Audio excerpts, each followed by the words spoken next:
Yesus Kristus itu orang Yahudi, dia tidak percaya dengan teori Plato karena itu tidak berdasarkan ajaran Alkitab. Tidak berarti. Tapi kenapa masuk ke dalam gereja Kristen? Nah, ini bukan ajaran Plato yang asal usul bahwa kita, jiwa kita, tubuh kita itu tidak akan mati. Itu bukan ajaran Plato. Itu ajarannya setan. Apanya yang tidak mati? Oh, mungkin saya kata, ya tubuhnya Adam dan Hawa itu dikubur. Tapi jiwanya, rohnya Adam dan Hawa itu melayang-layang. Itulah penipuan setan. Itulah penipuan setan. Kita dapat kekal. Ya, betul. Alkitab berbicara, kita akan mendapatkan kekekalan. Tapi bukan sekarang. Nah, kata perhentian ini yang diterjemahkan dalam bahasa Inggris, Alkitab bahasa Inggris slept atau rested, itu adalah shakav.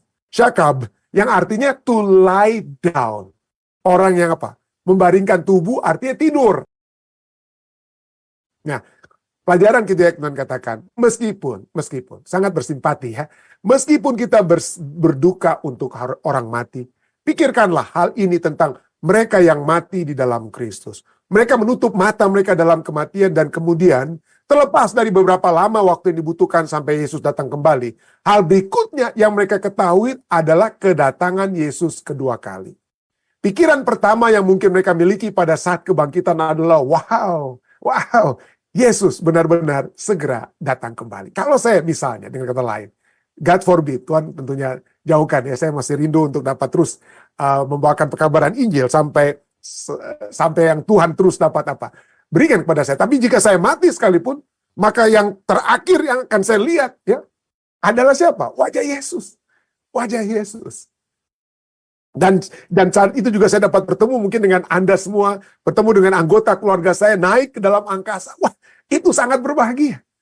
Apa yang akan terjadi kalau misalnya, seperti kebanyakan ajaran saat ini, orang-orang mayoritas Kristen katakan, oh kita akan langsung naik ke surga setelah 40 hari dan lain sebagainya. Di dalam kerajaan surga, kita lihat-lihat dalam dunia ini apa yang terjadi, apa yang sedang terjadi dengan istri kita, dengan anak-anak kita. Kalau baik-baik, oke. Tapi kalau mereka itu ditipu atau menggunakan atau menjadi anak yang tidak benar, saya dalam kerajaan surga itu akan sangat resah, saudara. Ya, saya sangat resah. Saya tidak akan beristirahat dengan tenang, dengan damai. Saya di dalam kerajaan surga itu tidak bisa rest in peace. Ya, kalau saya masih memiliki kesadaran, bisa melihat apa yang terjadi dalam dunia ini. Tapi saya bersyukur pada Tuhan. Pada saat saya mati, segala sesuatunya itu juga apa? Tidak ada yang saya ketahui. Sampai kemudian pada saat saya buka mata saya kembali, saya melihat wajah Yesus. Saya melihat wajah Yesus. Anyway, dari mana asal usulnya?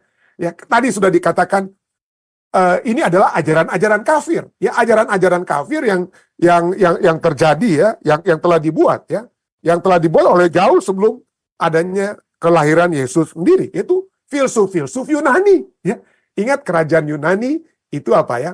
Setelah kerajaan Babylon, kita lihat ada kerajaan Medo-Persia, lalu kerajaan Medo-Persia ada kerajaan apa? Yunani.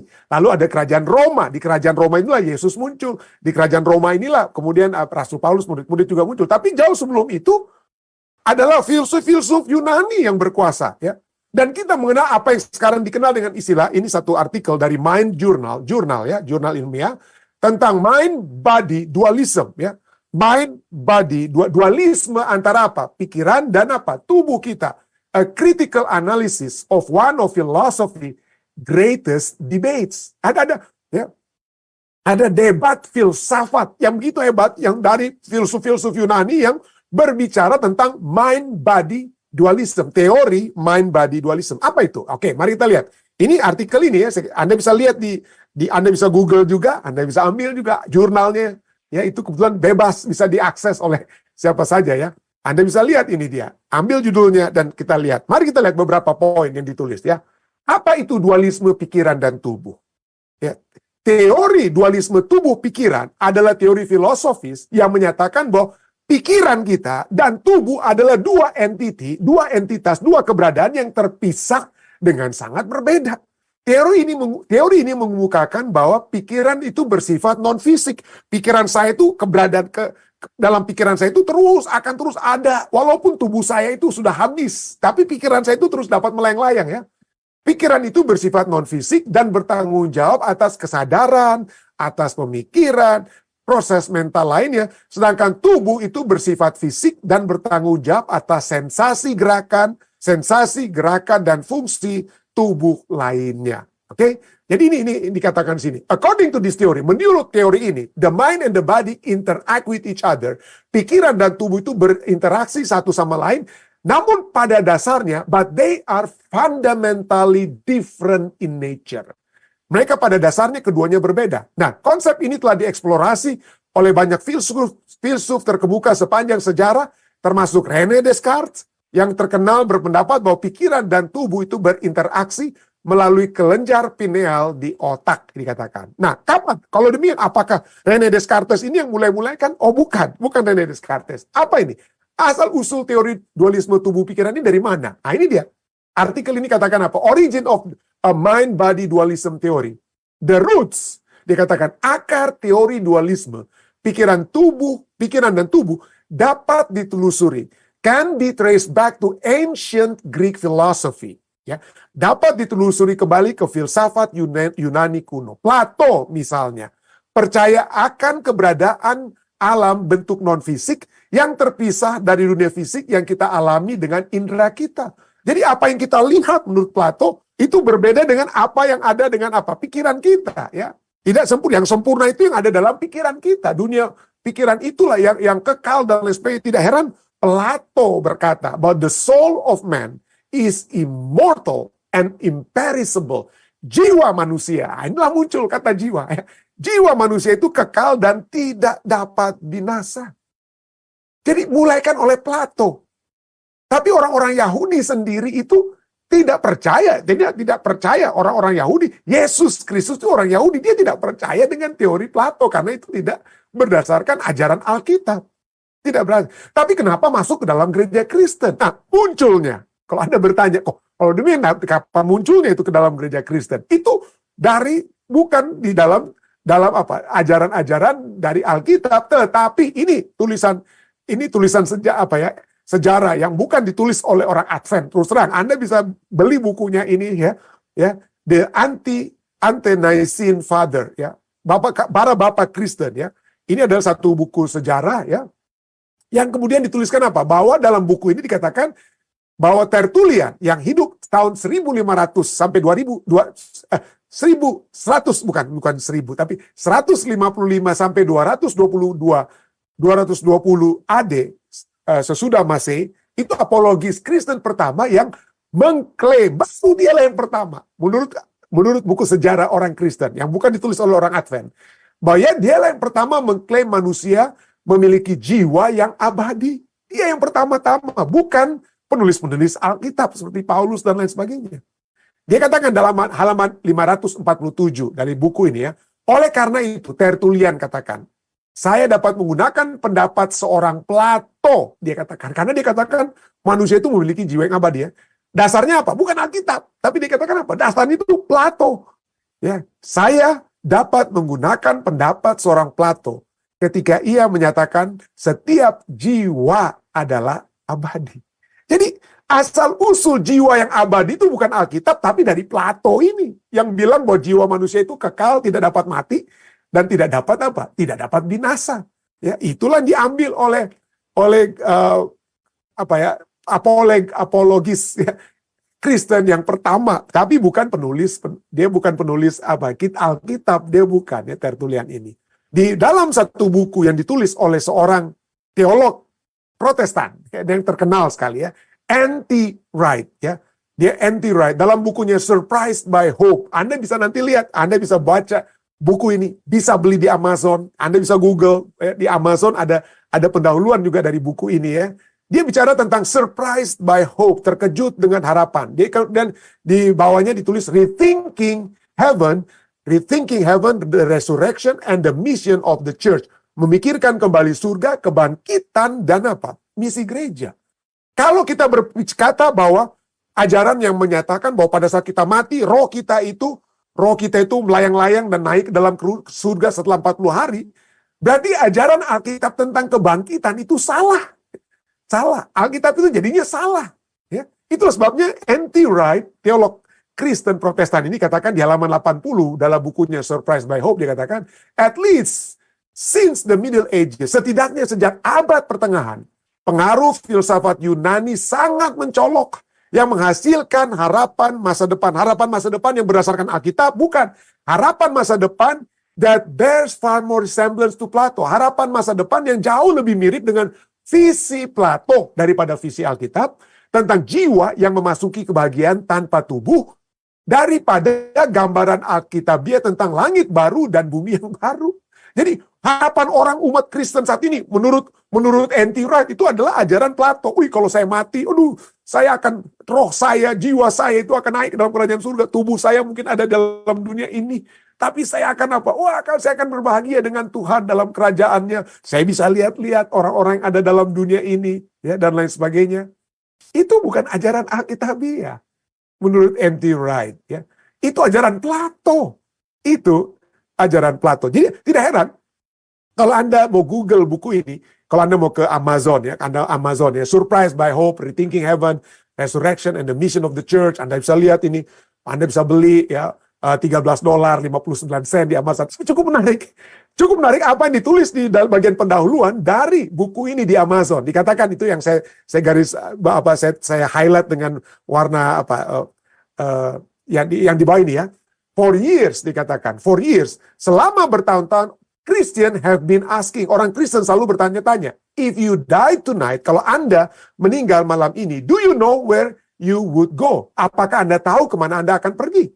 It turns out, dikatakan, ternyata banyak orang percaya, it turns out that many believers have been giving the wrong answer. Jadi dikatakan, banyak orang percaya yang telah memberikan jawaban yang salah. Kalau Anda mati, dikatakan, if you die tonight, you're not going to heaven. It is not heaven, dia katakan. Bukan Anda masuk surga langsung, ya. Kalau Anda mati, dengan kata lain. Jadi, dia sadar, penulis Kristen Protestan ini, sadar bahwa kalau kita mati, kita tidak langsung ke surga. Kita tidak langsung ke surga. Tapi kita sedang mengikuti ajaran-ajaran daripada Plato. Nah, sesungguhnya saya boleh koreksi sedikit. Saya katakan, ini bukan ajaran Plato. Bukan saya yang katakan, tapi firman Tuhan, ya. Ini bukan ajaran Plato yang asal-usul bahwa kita, jiwa kita, tubuh kita itu tidak akan mati. Itu bukan ajaran Plato. Itu ajarannya setan, saudara, ya. Ajaran setan itu penipuan setan. Dalam Kejadian 3, ayat 4 dan 5, ular berkata kepada perempuan itu, sekali-kali kamu tidak akan mati. Tetapi Allah mengetahui pada waktu kamu memakannya, memakan buah pengetahuan baik dan jatuh, matamu akan terbuka dan kamu akan menjadi seperti Allah. Tahu tentang yang baik dan yang jahat. Tapi bukan hanya memiliki pengetahuan seperti Allah yang mengetahui baik dan jahat. Tetapi kamu tidak akan mati. Anda sedang mencoba untuk mengambil salah satu karakteristik Allah dengan kata lain, ya. Jadi sama, kamu akan menjadi sama seperti Allah dalam arti apa itu samanya? Kita sama dalam arti apa? Karakteristik kekekalan Allah. Ya, kenapa? Karena hanya Allah yang tidak bisa mati. Hanya Allah yang tidak bisa mati. Saya ulangi. Hanya Allah yang tidak bisa mati. 1 Timotius 1 ayat 17, 1 Timotius 6 ayat 16. Tolong baca ayat ini. Jadi pada saat itu apa yang terjadi? Kamu tidak akan mati. Ini kan setan punya penipuan. Kenapa saya katakan penipuan? Sampai hari ini, kalau Anda mau cari itu Adam dan Hawa itu nggak ada lagi, saudara. Ya. Adam dan Hawa itu sudah mati. Alkitab sudah katakan mati mereka. Mereka mati. Tapi setan katakan kamu tidak akan mati. Kalau demikian, apanya yang tidak mati? Mungkin setan kata ya tubuhnya Adam dan Hawa itu dikubur, tapi jiwanya, rohnya Adam dan Hawa itu melayang-layang. Itulah penipuan setan. Itulah penipuan setan. Kita dapat kekal. Ya, betul. Alkitab berbicara, kita akan mendapatkan kekekalan, tapi bukan sekarang, saudara. Ya. Nanti kita akan pelajari besok kematian dalam perjanjian baru, ya. Kalau Anda baca dalam 1 Korintus 15 ayat 52 sampai 54, itu kekekalan bagi manusia itu terjadi pada saat Yesus datang di kali yang kedua.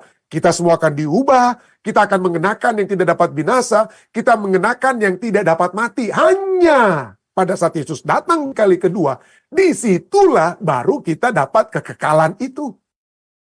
Tapi sebelum Yesus datang di kali yang kedua, kita semua akan mati, ya.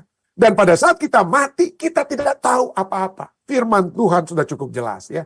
Hanya ini besok kita lihat firman Tuhan, tidak ada kehidupan dalam kematian itu besok dari perjanjian baru. Sekarang mari kita lihat dari perjanjian lama. Pengkhotbah 9 ayat 5 dan 6 ya.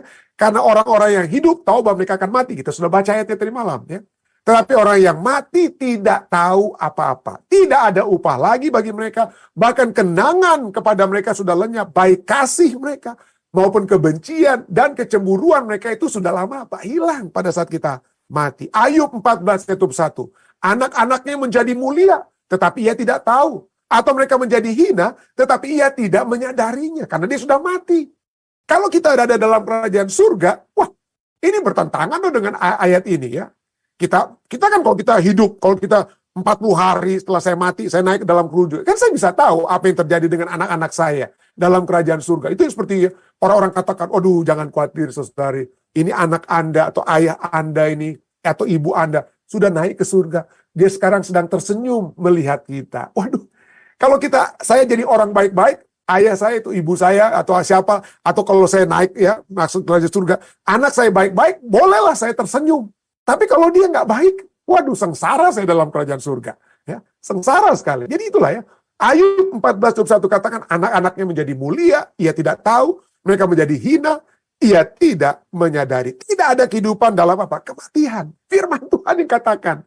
Mazmur 146 ayat 4. Apabila nyawanya melayang, ia kembali ke tanah. Dan pada hari itu juga lenyaplah maksud-maksudnya. Di film Ghost yang baru mati, suami yang mati, waduh, dia bermaksud menyelamatkan istrinya yang dari tangan sahabat yang telah membunuh dia. Ya, saya tidak sedang promosi film Ghost, saudara-saudara ya.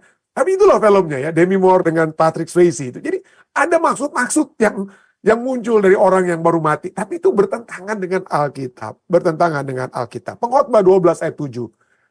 Dan debu kembali menjadi tanah seperti semula, dan roh kembali kepada Allah yang mengaruniakannya.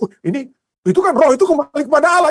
Roh itu berarti apa? Pendeta, itu berarti roh itu bisa tahu dong. Karena dia kembali kepada Allah, dia bisa melihat apa yang terjadi. Firman Tuhan katakan, kehendak kita tahu.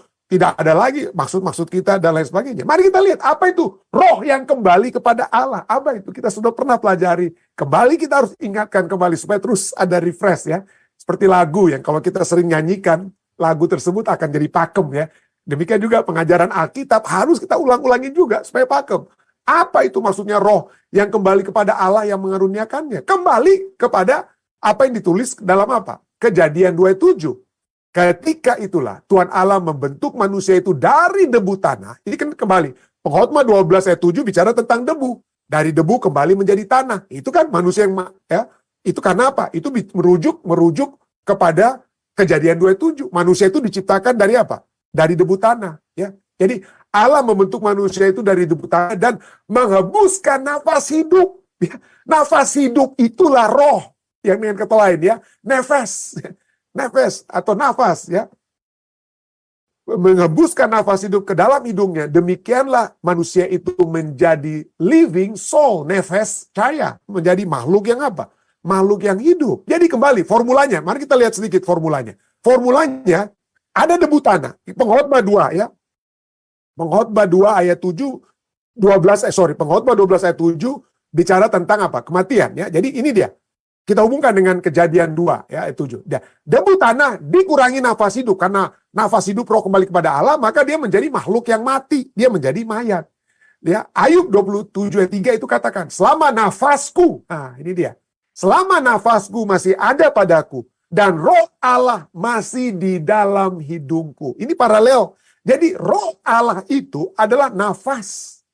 Itulah nafas. Ya, nafas. Jadi Ayub 27 ayat 3 memparalelkan, menyatukan antara nafas masih ada padaku, roh Allah masih ada dalam hidungku.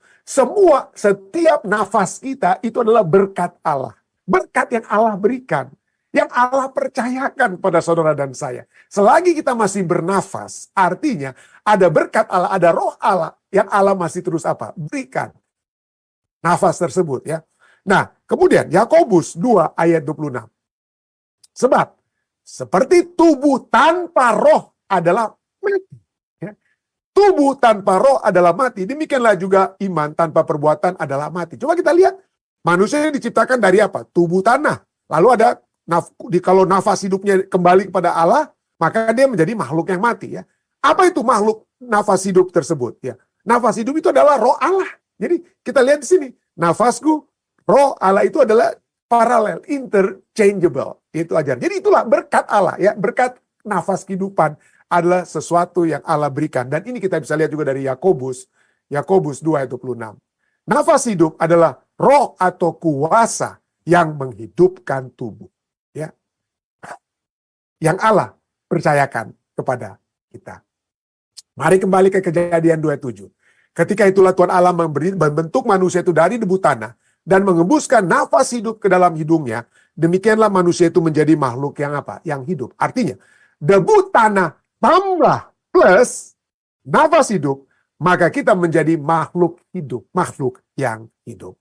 Debu tanah dikurangi nafas hidup. Kalau nafas hidup itu tidak ada, maka kita menjadi makhluk yang bukan hidup, tapi makhluk yang mati. Kita menjadi apa? Mayat. Jadi, nafas hidup itu bukan jiwa, bukan roh atau soul yang memiliki eksistensinya sendiri, yang melayang-layang dengan kesadaran. Bukan. Itu adalah, kalau kita lihat hasilnya, makhluk hidup itu nama lain daripada makhluk hidup itu adalah jiwa. Ya, kalau kita punya banyak waktu, kita sudah pernah bahas ini dia, tapi saya pernah membawakan ayat bahwa kata jiwa dan manusia, diri, self, and soul, itu interchangeable juga. Jadi, debu tanah plus nafas hidup dapat menjadi makhluk hidup atau jiwa yang hidup. Ya, jiwa yang hidup. Ya, soul, jiwa yang hidup. Itu bukan berarti dia roh atau jiwa itu memiliki eksistensi melayang-layang dengan apa? Kesadarannya. Ya, kita sudah pernah lihat bagaimana itu bagaikan apa? Bohlam lampu. Kalau ada aliran listrik, nyala dia. Tapi kalau listriknya itu kemana? Pergi. Begitu aja. Nafas hidup itu bagaikan aliran listrik yang menghidupkan satu bohlam lampu. Ya. Oleh sebab kuasa kehidupan ada pada Allah, maka roh Allah yang memberikan kehidupan itu kembali kepadanya. Kembali kepadanya. Jadi, coba kita lihat ya. Sekali lagi, kata di dalam Kejadian 2 ayat 7, makhluk yang hidup itu adalah bicara tentang apa? Bicara tentang soul atau jiwa. Itu bicara tentang jiwa. Ya.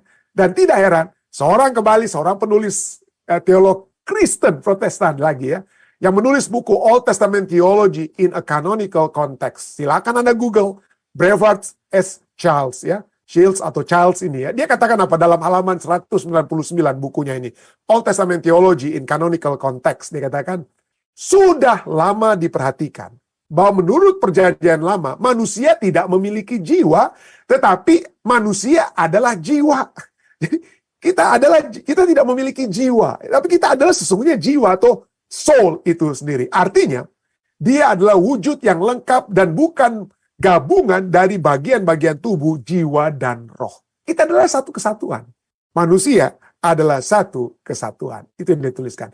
Ada seorang penulis Protestan lain, Oscar Cullmann, ya, lahir tahun 1902, ya. Dia seorang teolog Lutheran Prancis. Dia terkenal karena karyanya dalam gerakan ekumenis dan ikut bertanggung jawab atas pembentukan dialog antara tradisi Lutheran dan Katolik Roma. Ini tulis oleh Oscar Cullmann. Dia menulis bukunya ini ya, Immortality of the Soul, or dia katakan, apakah kebakaran jiwa yang terus-menerus nggak pernah mati-matinya kebakaran jiwa, atau Resurrection of the Dead, bukunya. Atau jiwa yang terus-menerus baka, atau kebangkitan dari apa? Kebangkitan dari orang yang mati. Ya, itulah, dan dikatakan the witness of the New Testament. Inilah apa yang dikatakan oleh kitab Perjanjian Baru dalam the witness of the New Testament. Apa yang dia tuliskan dalam bukunya ini? Dalam bukunya ini, Oscar Cullmann mengakui bahwa gagasan tentang keabadian jiwa manusia itu berasal dari Yunani. Dan para teolog harus memilih satu di antara dua ide ini. Hanya ada dua pilihan. Kepercayaan pada jiwa yang abadi atau keabadian yang diterima sebagai hadiah pada saat kebangkitan. Dan menurut dia, kesimpulan dia, kita harus berdasarkan kesaksian dari Perjanjian Baru, kita harus memilih keabadian yang kita terima, baru kita miliki pada saat kita dibangkitkan sebagai hadiah umat-umat Tuhan yang sudah diselamatkan pada saat Yesus datang di kali yang kedua. Nah, tidak heran kemudian buku lainnya, A Study of Hebrew Thought dari Claude Tresmontan, dia katakan apa? Dengan menerapkan pada kata Ibrani nefes atau jiwa, ciri-ciri psike atau jiwanya Platonis. Psike itu bahasa Yunani, nefes itu bahasa apa? Bahasa Ibrani ya. Dengan menerapkan pada kata Ibrani nefes atau jiwa dan maka ciri-ciri jiwanya Platonis yang menurut Plato, kita membiarkan arti sebenarnya dari nefes itu luput dari kita, dan lebih jauh lagi kita ditinggalkan dengan masalah semu yang tidak terhitung banyaknya. Bayangkan, kita mau mencoba untuk mempertahankan ide Plato, ide filsuf Yunani, dan begitu banyak ayat-ayat Alkitab yang berbicara orang mati tidak tahu apa-apa, orang mati hanya tertidur dan lain sebagainya. Yesus sendiri, tadi malam kita sudah pelajari, Yesus sendiri berkata bahwa kematian itu sebagai tertidur, orang yang tidur. Jadi menurut Claude Tresmontan ini, kita akan menghadapi masalah yang tidak terhitung banyaknya. Kenapa? Karena saudara dan saya, kalau kita percaya bahwa kita memiliki kebakaran jiwa, kita bertentangan dengan ajaran-ajaran Alkitab. Ajaran Alkitab seperti Yesus Kristus yang berkata bahwa orang mati itu adalah tertidur. Ya, kita sudah pelajari ini, Yohanes 11 ayat 11 sampai 14 ya. Tertidur dalam arti mati, mati dalam arti apa? Tertidur. Mati dalam arti tertidur. Dan seperti ayat tadi kita sudah bahas, Daniel 12 ayat 2. Dan banyak dari antara orang-orang yang telah tidur di dalam debu tanah akan bangun. Sebagian untuk mendapat hidup yang kekal, sebagian untuk mengalami kehinaan dan kengerian yang kekal. Ya. Mari kita lihat kembali kepada Daud. Oke, tadi saya sudah katakan ya, Daud mendapatkan perhentian. Ya, tadi ayat kita sudah baca. Dia mendapatkan perhentian, dia tertidur atau mati, rest in peace. 1 Raja-Raja 2:10 katakan, kemudian Daud mendapat perhentian bersama-sama nenek moyangnya dan ia dikuburkan di kota Daud. Nah, kata perhentian ini yang diterjemahkan dalam bahasa Inggris, Alkitab bahasa Inggris slept atau rested, itu adalah shakab, yang artinya to lie down. Orang yang apa? Membaringkan tubuh artinya tidur, orang yang tidur. Nah, seperti yang saya katakan tadi, kebanyakan orang tidak takut tidur. Kita mungkin takut mati, seperti kita pelajari tadi malam ya. Tapi kita tidak takut untuk tidur. Kebanyakan, ya, mungkin ada 1-2 orang yang takut untuk tidur ya. Karena takut mimpi buruk atau apa. Tapi kebanyakan kita senang dengan tidur. Ya, ini adalah pengalaman. Tidur adalah pengalaman yang memberikan ketenangan, yang menenangkan, dan memberikan apa? Kedamaian, memberikan kesegaran. Pada saat kita bangun, kita akan segar. Coba bayangkan. Ajaran Alkitab katakan kita saat ini tertidur pada saat kita mati. Pada saat kita buka mata, segar. Kenapa segar? Kita melihat Yesus. Ya, wajah Yesus. Tapi bayangkan, apakah kita bisa rest in peace? Kita mati, tapi jiwa kita melayang-layang masuk dalam kerajaan surga. Lalu kemudian kita lihat, aduh kenapa ini anak-anak saya, seperti saya selalu ulang-ulang. Kenapa istri saya atau suami saya, anggota keluarga saya, aduh hati-hati ini, aduh istri saya ini. Ada orang yang coba-coba dekati istri saya hanya untuk ambil uangnya. Aduh, saya yang di dalam kerajaan surga itu akan sangat cemas, saudara-saudara. Ya, tidak berada dalam rest in peace. Tidak berada dalam ketenangan, dalam kedamaian. Kenapa? Karena saya lihat-lihat terus dalam dunia ini, anak-anak saya yang tiba-tiba jadi pecandu, istri saya yang akan ditipu. Ya, banyak sekali scammers. Orang-orang yang tukang apa? Modus-modus, modal dusta, dan lain sebagainya. Coba untuk apa? Mengambil uang yang mungkin sudah saya wariskan sedikit kepada istri saya, anak-anak. Jadi gimana nih kalau sampai itu terjadi kepada mereka? Jadi kita tidak tidur dengan damai, kalau dengan kata lain ya. Kalau kita masih memiliki masih waspada gitu ya. Masih memiliki pemikiran yang kita tahu. Nah, pertanyaannya, oke? Daud mati, mendapatkan perhentian. Ya, di mana dia berada setelah dia mati? Ya, seharusnya kalau Anda berpikir bahwa Daud ada memiliki kebakaran jiwa, maka dia akan berada di hadirat Allah. Kenapa? Karena dia adalah seorang yang berkenan di hati Allah. Kalau Anda membaca 1 Samuel 13:14, Kisah Para Rasul 13 ayat 22 bicara tentang Daud sebagai seseorang yang berkenan di hati Allah. Pasti dia harus berada di mana? Dia akan berada bersama-sama dengan Allah. Tetapi kalau Anda membaca Kisah Para Rasul ayat 2, Anda tolong baca dari ayat 28 ayat sebelumnya.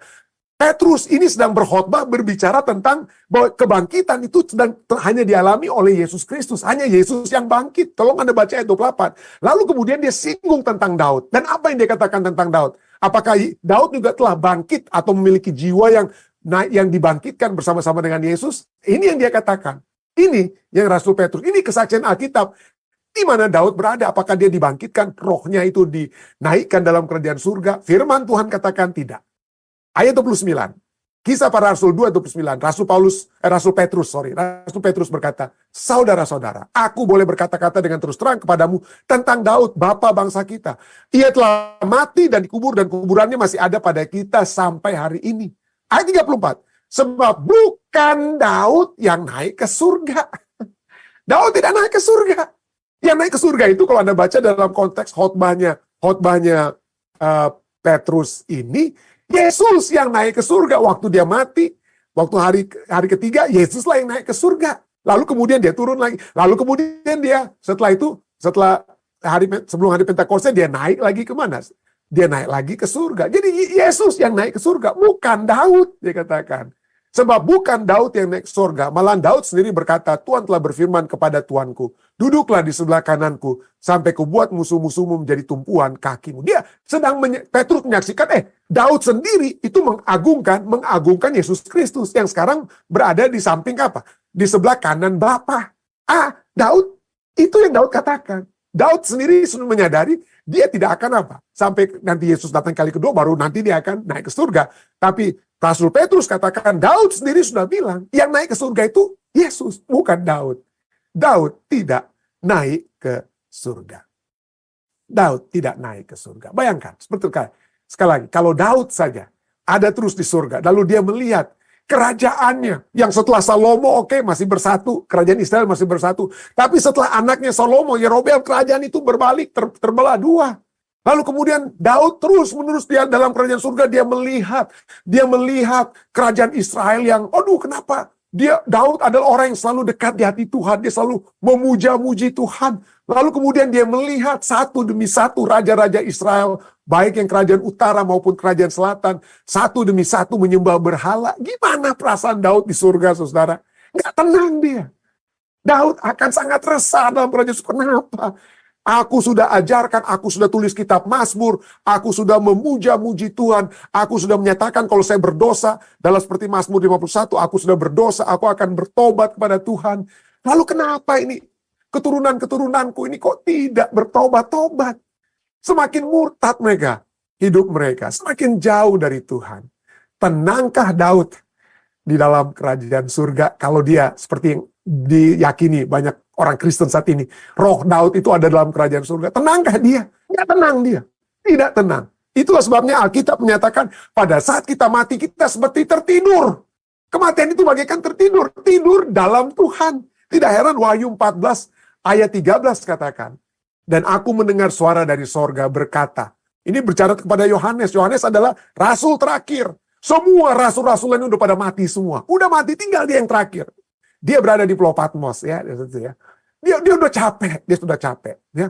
Dia sudah selalu terpisah dengan murid-muridnya yang ada di Asia Minor, Asia Kecil. Tinggal dia sendiri rasul yang terakhir. Semua rasul, Petrus, Paulus, semua itu sudah pada mati semua.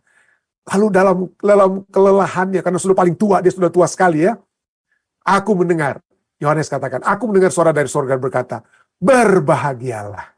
Berbahagialah orang yang mati dalam Tuhan sejak sekarang ini. Sungguh kata Roh.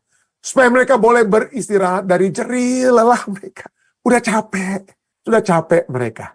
Daud kalau sampai dia masih bisa ada kesadaran. Yohanes kalau dia masih bisa ada kesadaran. Lalu dia melihat umat-umat Kristen. Dia melihat apa yang terjadi dengan kekristenan di masa abad pertengahan. Kekristenan di 1260 tahun. Stres dia, saudara. Yohanes tidak akan pernah melepas diri dari diri kalau dia masih memiliki kesadaran dalam kerajaan surga. Itulah sebabnya Tuhan tahu, Yohanes, kamu udah cukup capek. Kamu sudah bekerja, kamu sudah cukup lama bekerja, kamu sudah memberitakan Injil, kamu sempat pernah digoreng tapi tidak mati, kamu dibuang di Pulau Patmos, kamu rasul terakhir. Udah, ya, Beristirahatlah Yohanes, beristirahat, berbahagialah. Berbahagialah dalam istirahat sementara. Supaya kamu boleh beristirahat dari jerih lelahmu ya, dengan kata lain. Karena segala perbuatan mereka menyertai mereka. Menyertai mereka. Itulah sebabnya ya, pada saat Stefanus sedang dilempari batu, dia tidak rasa, saudara. Kenapa? Stefanus dia sudah menjadi diakon yang cukup bersaksi ya. Dialah diakon yang banyak dari murid-murid Yesus lainnya di dalam kitab Kisah Para Rasul. Mungkin hanya Yohanes, hanya Petrus yang sering kali ngomong. Tapi murid-murid lainnya itu tidak banyak yang ngomong. Tapi si Stefanus nih, dia sering ngomong, dia sering berkhotbah. Pada saat dia dilempari batu, ya, sambil berlutut, Kisah Rasul 7 ayat 60 katakan, sambil berlutut Stefanus atau ia berseru dengan suara nyaring, Tuhan, janganlah tanggungkan dosa ini kepada mereka. Dan dengan perkataan itu, meninggallah dia. Bahasa Inggrisnya bagus sekali, saudara. Kisah 7, Acts 7 verse 60. Then he knelt down and cried out with a loud voice. Lalu dia berlutut dan berseru dengan suara nyaring, Lord, do not charge them with this sin. Janganlah tanggungkan dosa ini kepada mereka. And when he has said this, setelah dia berkata demikian, he fell asleep. Dia tertidur. Dia tertidur. Itulah sebabnya Tuhan mengetahui kalau kita sudah capek, di kata lain ya, dalam dunia ini, seperti lagu tadi, kita rindu untuk bertemu dengan Tuhan. Selagi Tuhan masih memberikan nafas hidup, bekerja, selagi Tuhan masih memberikan kepercayaan kepada kita untuk terus melakukan pelayanan-pelayanan ministry kita, lakukanlah dengan sebaik-baiknya. Tetapi jika sekalipun satu saat Tuhan memanggil saya, mungkin saya dapat berbahagia ya, dengan kata lain ya, karena saya dapat beristirahat dari jerih lelah saya pribadi. Saya dapat tertidur. Sampai Yesus datang, pada saat saya buka mata, saya melihat wajah Yesus. Kiranya ini dapat menjadi satu kerinduan kita semua ya. Saya bawa ini dalam nama Yesus. Amin.